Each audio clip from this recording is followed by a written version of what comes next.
Assalamu alaikum wa rahmatullahi wa barakatuh. Dear students of Jamia Amina High School, as you know, we started English sentences series last year. So now we are moving forward to the new and latest English sentences which are based on group discussion.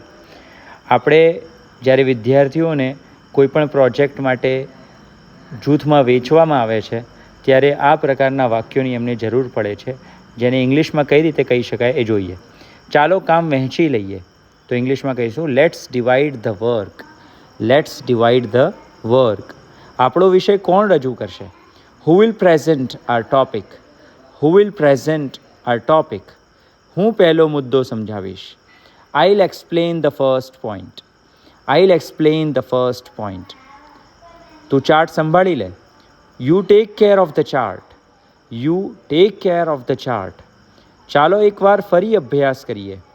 Let's rehearse once more. Let's rehearse once more. શું તું શીર્ષક લખી શકે? Can you write the title? Can you write the title? સામગ્રી કાલે લેતા આવજો. Bring the materials tomorrow. Bring the materials tomorrow. આપણા જૂથનું નામ ટૂંકું રાખીએ. Let's keep our group name short. Let's keep our group name short.